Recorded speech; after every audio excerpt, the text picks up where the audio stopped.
සියලු දෙනාම අද සාදරයෙන් පිළිගන්නවා අපේ YouTube channel එකට. ඉතින් ඔන්න අද මම ඔයාලට බලන්න අරගෙන ආවේ Seven Guardians of the Tomb කියන 2018 වර්ෂයෙන් නිකුත් වුණු adventure horror film එක. ඉතින් මේක කතාව ගැන කෙටියෙන් This place can kiss my... පටන්ගනදී අපිට පෙන්වන්නේ බයෝටෙක් කම්පැනි එකේ අයිතිකාරයා මේසන්. අද කතාවේ ප්‍රධාන කැරක්ටර් එක වෙන ජියාව හම්බ වෙන්න එනවා. ඉතින් මේ ජියා කියන්නේ ගොඩක් දක්ෂ සර්ප විශේෂඥයෙක්. මෙතෙන්දී මේසන් ජියාව හම්බ වෙන්න විත් තියෙන්නේ ජියාගේ මල්ලි ලූක් එක පරිශන ගමනයකදී අතුරුදහන් වෙලා තියෙනවා කියන්න. ඉතින් එයා ජියාට එක පටිගත වුණු වීඩියෝ එකකුත් පෙන්නනවා.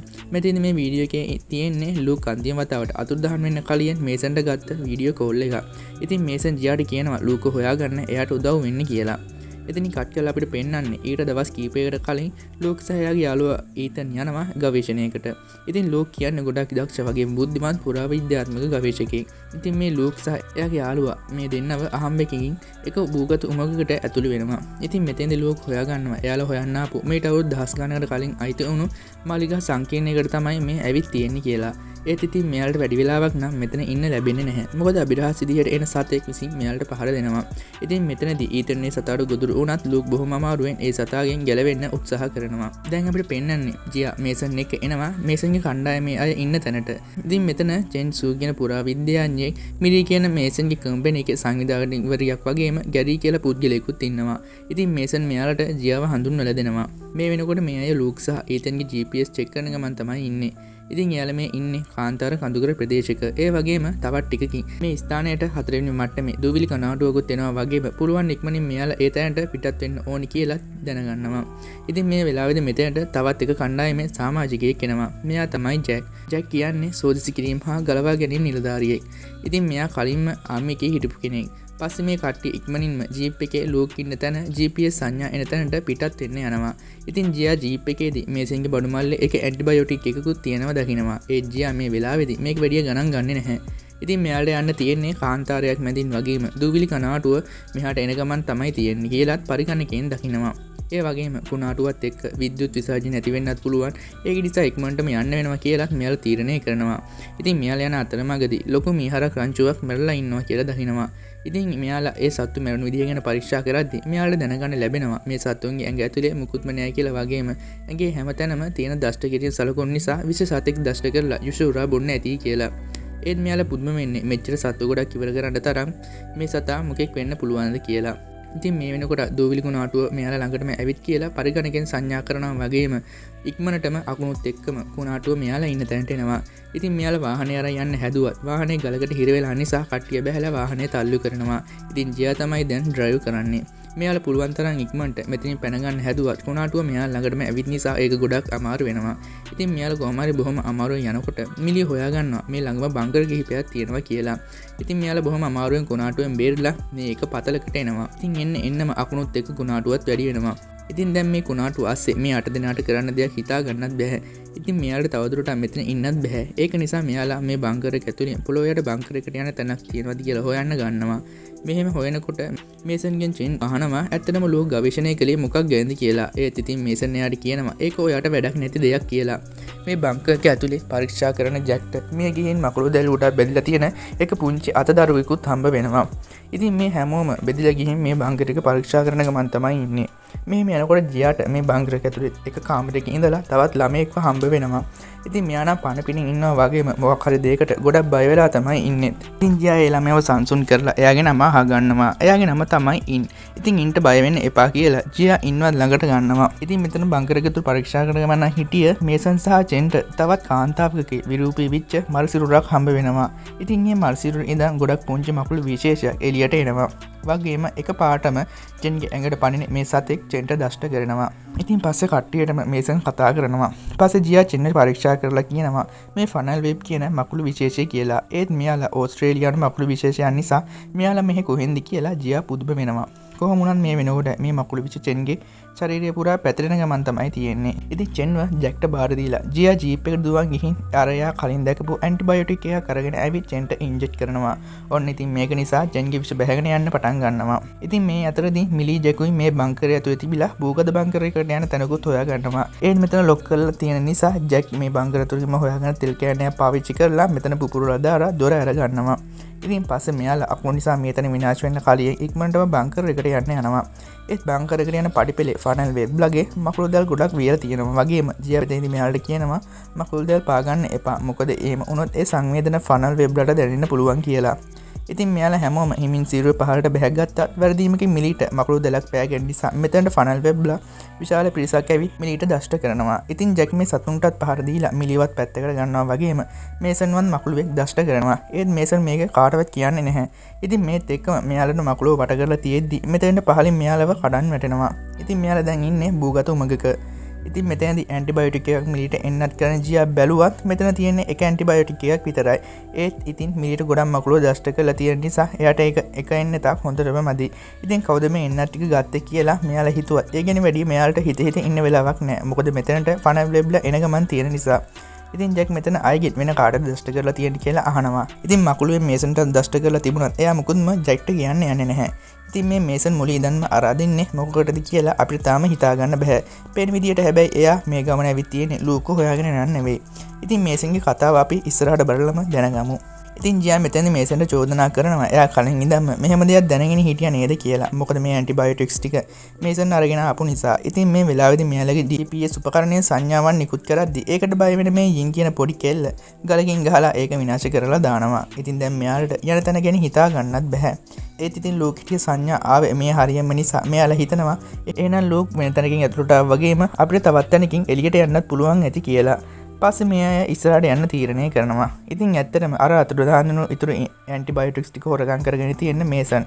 ඉතින් මේසන් එයාටත් මකුළුවෙක් දෂ්ට කරපු නිසා එක වැක්සින් එකක් ඉන්ජෙක්ට් කරගන්නවා. ඉතින් මිලිට විච ශරීරගත වෙලා තියෙන නිසා එයාට ඇවිද ගන්නවත් බෑ. ඒක නිසා එයාව උස්සගෙන තමයි මේ අය අරගෙන යන්නේ. ඉතින් මෙහෙම යනකොට මෙයාලා හොයා ගන්නවා මෙයාලා මේ ඉන්නේ භූගත සෝන් මාලිගයක කියලා. ඉතින් මේ වෙලාවේදී මෙයාලට අමුතු සද්දයක් ඇහෙන්න ගන්නවා. ඉතින් අර යෙන් පොඩි ළමයා ජියාට කියනවා ඒ අර සත්තු ටික එතනකොට එන සද්දයක් එයාලා ලොක් කණ්ඩායමක් එනවා කියලා. වගේම අර බංකර් එක ඇතුලේ හම්බුණු මරසිරු එයාගේ පවුලේ අය කියලාත් පවුලෙන් එයා විතරයි ඉතුරු වුණේ කියලාත් කියනවා. ඉතින් මේ වෙනකොට මකුළු විශාල කණ්ඩායමක් මෙයාලගේ පැත්තට එන ගමන් තියෙන නිසා මේ ඉක්මනටම මෙතනින් පිටත් වෙලා යනවා. ඉතින් මෙතන මෙයාලා දකිනවා එක මකුළුවෙක්ගේ හැසිරීම. ඉතින් ජියා කියනවා මෙයාලා ලොක් දඩේමකට තමයි මේ සැරසෙන්නේ. මෙයාගේ අනිත් අයට ඒකට සංඥා කරනවා කියලා. ඉතින් මේක නිසා මෙයාලා ඉක්මනටම මේ උඹක දිගේ ඉස්සරහට යනවා. ඉතින් මේ යන මගත් ෆනල් වෙබ්ලගේ මකුළුවල විශාල සංඛ්‍යාවක් තියෙනවා. ඉතින් මෙයාලා මෙහෙම යනකොට එන්නේ එක ලාව ගංගාවල් ළඟට. වගේම මෙයාලට දැන් එහා පැත්තට ය아가න්න විදිහකුත් නැහැ. ඉතින් මෙයාලගේ පිටිපස්සේ මකුළුවොත් පඩනවා. මෙයාලා මෙහෙම කල්පනා කර ඉන්නකොට ගැරි නිකමට වගේ එතන බිත්තියකට හේතු වෙනවා. ඒත් එක්කම එතන බිත්තිය තිබ්බ දෙයක් තද වෙලා මේ ගංගාව හරහා එක පාලමක් යාවෙනවා. ඉතින් මේ පරණ සොහොන් මාලිගාවක්නේ. මේක සැගුණු රහස් ගොඩක් තියෙනවා. ඉතින් මෙයාලා එක්කෙනා පාලම හරහා එහා පැත්තට ගියත් මේ පාලම අවුරුදු දහස් ගණන් පරණ නිසා පාලම ටිකෙන් ටික කඩා වැටෙන්න තමයි හදන්නේ. ඉතින් අන්තිමේට පාලම හරහා යන්නේ ඉතුරු වෙන්නේ ජියා, ජැක් සහ මිලී විතරයි. ඉතින් මිලීට ඇවිද ගන්නවත් බැරි නිසා මෙයාට යන්න විදිහකුත් නැහැ. වගේම මේ වෙනකොට පාලම සම්පූර්ණයෙන්ම කඩා වැටෙන ගමන් තමයි තියෙන්නේ. ඉතින් මේක නිසා මිලී ජැක්වයි ජියාවයි පාලම පැත්තට තල්ලු කරලා එයාලට යන්න කියලා ජියාට කියනවා මල්ලිව හොයාගන්න කියලා. ඉතින් මේත් එක්කම ජැක් සහ ජියා පාලම සම්පූර්ණ විනාශ වෙන්න මොහොතකට කලින් එහා පැත්තට පැන ගන්නවා. වගේම අනිත් පැත්තේ ඉන්න ඒ ගන්න බැරි වුණු මිලීව මකුළුව වෙලා ගන්නවත් එක්කම එයාව ලාව ගඟට වැටෙනවා. ඉතින් මේ විදිහට මෙයාලගේ කණ්ඩායමේ කෙනෙක්ව නැති වුණ එකට මෙයාලට ලොකු වේදනාවක්. කොහොමුණත් මේ අය ඉස්සරහට යන්න යනවා. මෙයාලා මෙහෙම යනකොට එක කාමරයකට එනවා. ඉතින් මෙතන රජකාලේ භාවිතා කරපු දේවල් තමයි තියෙන්නේ. ඉතින් මෙතනදී ජියා උඩ බංකර් ඇතුළේද හොයාගත්ත ඉන් කියන පොඩි ගෑනු ළමයා එයා ළඟ තිබුණු කුඩු විශේෂයක් මෙතන දොර හරහා හතුරනවා. ඉතින් මේ බෙහෙත් පැලෑටි විශේෂයක් වගේම ඒ හරහා මකුළුවන්ට එන්න බෑ. කොහොම වුණත් මෙයාලා ටික වෙලාවක් මෙතන ඉද්දි මෙතනට අර මකුළුව එනවා. ඉතින් මෙයාලට දොර හරහා එන්න බැරි වුණත් මේ මකුළුව බිත්තිය හරහා එන නිසා කට්ටියම ඉක්මනටම මකුළුවන්ගෙන් බේරෙන්න පැනලා යනවා. මෙහෙම ගිහින් මෙයාලා එන්නේ තවත් එක කාමරයකට. ඉතින් මේතන පරීක්ෂා කරන චෙන් කණ්ඩායමයට එක පුරාවෘත්තයක් ගැන කියනවා. අවුරුදු දහස් ගානකට කලින් මේ හිටිය අධිරාජ්‍යයා එක භූගත මාලිගාවක් ඉදි කරලා තියෙනවා. එයාට අවශ්‍ය වෙලා තියෙන්නේ මරණයෙන් පස්සේ ජීවත් වෙන්න. මේ අධිරාජ්‍ය පොළොවේට එයාගේ නගරයේ අනුරුවක් හදලා භූගත මම්මාවත් ගොඩක් හදලා තියෙනවා. මොකද මොකක් හරි දෙයක් සිද්ධ වුණොත් එයාට ඒකෙන් බේරෙන්න පුළුවන් වෙන්න. ඉතින් ඒ විදිහට ගොන්නගුම් මාලිගාවක තමයි මේ අය දැන් මේ ඉන්නේ. ඉතින් මේ වෙනකොට ජැක් ආපහු කැඩුණු GPS එක ආපහු හදලා තියෙනවා. ඉතින් ඒකෙන් ලූක් ඉන්න තැන මේ ළඟමයි කියලා පෙන්නනවා. පස්සේ මෙයාලා ඒ හරහා යන්න යනවා. පස්සේ මෙයාලා එන්නේ අවුරුදු 2000කට කලින් තිබුණු පර්යේෂණාගාරයකට.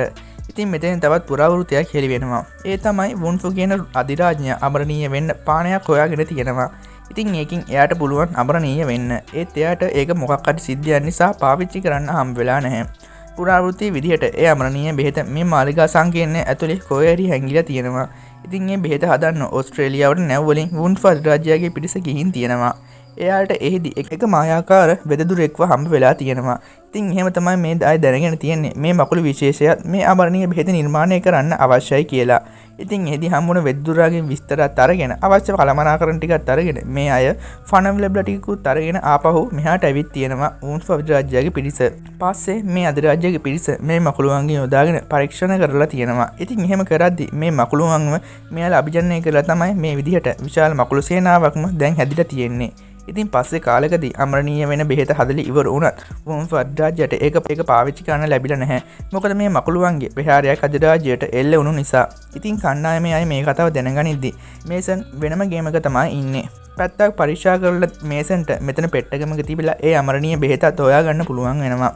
පස්සේ මේසන් කරන්නේ එයාගේ සැඟවුණු යට අරමුණ ඉෂ්ට වුණු නිසා වගේම දැන් එයා විතරක් දැනගෙන හිටිය මේ අමරණීය බෙහෙත ගැන අනිත් අය දැනගත්ත නිසා මේ බෙහෙත එයාට එක්ක බෙදා ගන්න වෙයි කියන තණ්හාවෙන් ජයාතේ තිබුණු GPS එකත් අරගෙන කණ්ඩායමේ හැමෝම මෙතන හිරල කරලා දාලා එතනින් පැන ගන්නවා. ඉතින් දැන් කණ්ඩායමේ අයට GPS එකක් නැහැ වගේම එයාලා මෙතන හිර වෙලා. ඉතින් මේක භූගත මාලිගාවක් නිසා මෙතන එකපාරක් විතරක් නෙමෙයි තවත් පාරක් තියෙන්න ඕනි කියලා හිතන ජෙන් සහ ජියා මෙතන පරීක්ෂා කරද්දි එයාට තවත් පාරක් හොයා ගන්න පුළුවන් වෙනවා. ඉතින් මේ අය මේ පාර දිගේ කෙලින්ම යනවා. මෙයාලා මෙහෙම යනකොට මකුළු ප්‍රහාරයකට ලක් වෙලා මේ ගිහින් ඉන්න ලෝග්ගේ ගවේෂණයට ආව එයාගේ යාළුවා ඊතන්ගේ මල්සිරුර වගේම ලෝග්ගේ ඩයරි එකත් හම්බ වෙනවා. ඉතින් මෙතන තවදුරටත් මෙයාලා පරීක්ෂා කරනකොට මෙතන මේසන්ගෙන් වැටුණු GPS එකත් හම්බ වෙනවා. ඒත් ඉතින් මේ වෙනකොට එක තියෙන්නේ එක වතුර පිරුණු පොකුණක. මේක ගන්න කියලා හිතන් ජැක් උඩට බැස්සහම එයාගේ ඇඟට එක මගුලුවෙන් නගිනවා වගේම එයා ඉක්මනටම උඩට එනවා. ඒත් ඉතින් ජැක්ගේ දැඟලිල්ලට මකුළු වල තැල්ල පොඩි වෙලා මෙරලා ගිහිල්ලා ජැක්ට දෂ්ට කරලා නැහැ. ඉතින් මෙයාට තන පරීක්ෂා කර කර ඉස්සරහටම යනවා. ඉතින් මෙහෙම යනකොට ජියාට ලෝග්ගේ බඩු වගේ බිම තිබිලා හම්බ වෙනවා. ඉතින් මෙතන තව ටිකක් පරීක්ෂා කරනකොට මකුළු දැල් වලින් සම්පූර්ණයෙන්ම වෙරලා තියෙන ලෝග්ගේ සිරුර හම්බ වෙනවා. ඉතින් ජියා දුක් වෙනවා එයාගේ සහෝදරයා මැරලා කියලා හිතන්. ඒත් ලෝග්ව පරීක්ෂා කරන බලලා ජැක් කියනවා එයා මැරලා නැහැ. විච නිසා සිහි නැති වෙලා විතරයි තියෙන්නේ කියලා. ඉතින් ඉක්මනටම මෙයාව මේ වෙල්ලා තිබුණු දැල් වලින් අයින් කරාම තමයි මෙයාට දැනගන්න ලැබෙන්නේ මේ මකුළුව ලෝග්ව ඇමක් විදිහට තමයි පාවිච්චි කරලා තියෙන්නේ කියලා. ඉතින් මේ මකුළු දැල් අයින් කරනවත් එක්කම මෙතනට විශාල මකුළු සේනාවක්ම එන්න පටන් ගන්නවා. මේක නිසා මෙයා ඉක්මනට ලූක්ට සිහියත් අරගන්නවා. කොහොම වුණත් මේ වෙනකොට මේ මකුළු විෂ ලූක්ට ශරීරගත වෙලා තමයි තියෙන්නේ. පස්සේ කණ්ඩායමත් එක්කම මෙතනින් පැන ගන්න තුවනවා. ඉතින් මෙහෙම ඉස්සරහට යනකොට තමයි හැංගිලා හිටිය මේසන් ඒක දුන්නකුයි අමරණීය බෙහෙතයි අරන් මෙතනට එන්නේ. ඉතින් දැන් මේසන් මේ අමරණීය බෙහෙතට පිස්සු වැටලා වගේ තමයි ඉන්නේ. ඉතින් මේසන් කණ්ඩායමේ අයට දුන්නෙන් පහර දීලා මරන්න හදනකොටම ජැක් මෙතන තිබුණු එක උගුලක් ක්‍රියාත්මක කරන නිසා ඒ උගුලෙන් මේසන්ට මැරෙන්න සිද්ධ වෙනවා. පස්සේ ඉතින් මෙයාලා ඉක්මනටම මේසන්ගේ ළඟම තිබුණු අමරණීය බෙහෙතත් අරගෙන විෂ නිසා මැරෙන්න ඕන්න මෙන්න හිටිය ලූක්ට දීලා එයාව බේරගන්න සමත් වෙනවා. ඉතින් ටිකකින් හොඳ සිහියට ආව ලූක් එයාගේ ඩයරියේ ලියලා තිබුණ විස්තර කණ්ඩායමයට කියලා එයා හොයාගත්ත දේවල් එක්ක මෙතනින් පැන ගන්න පාර හොයා ගන්නවා. ඉතින් මෙයාලා එන්නේ අන්තිම වශයෙන් මේ මකුළුවන්ව පාලනය කරන ටිකක් විශාල මකුළුවෙකුගේ නිවහනට. ඉතින් මෙතන විශාල මකුළුවන් එක්ක තවත් මකුළු විශාල ප්‍රමාණයක් ඉන්නවා. ඉතින් මෙතන හරහා තමයි කණ්ඩායමයට යන්න සිද්ධ වෙන්නේ. ඉතින් මෙයා හිමින් යන්න යනකොට මෙතන ඉන්න මේ විශාල මකුළුව උගේ මකුළු දැල් විදලා චෙන්වයි ගැරිවයි අල්ල ගන්නවා. මේක නිසා ඒ දෙන්නම මකුළුවන්ට ගොදුරෙනවා. ඉතින් දැන් ඉතුරුලා ඉන්නේ ජියයි ජින් ගෑනු ළමයයි ලූක් සහ ජැක් විතරයි. ඉතින් ඉක්මනින්ම මෙතනත් විනාශ වෙන්න පටන් ගන්න නිසා මකුළුවන්ගේ ප්‍රහාර මැද්දෙම මෙතනින් බේරෙන්ගෙන මේ පැන ගන්නවා. ඒත් එක්කම මෙතන සම්පූර්ණයෙන්ම විනාශ වෙලා අර ලොකු මකුළුවත් විනාශ වෙලා යනවා. මේත් එක්කම මේ මකුළු හමුදාවත් විනාශ වෙනවා. ඉතුරුණු මේ 4 දෙනා මේ භූගත මාලිගාවනොත් එළියට එනවා. ඉතින් මේත් එක්කම මේ ආමරණීය බෙහෙතක් හොයාගෙන ගිය කතාවත් ඉවර වෙනවා. එහෙනම් ඉතින් තවත් වීඩියෝ එකකින් හම්බ වෙනකන් ඔයාලගෙන් සමුගන්නවා. සුබ දවසක්.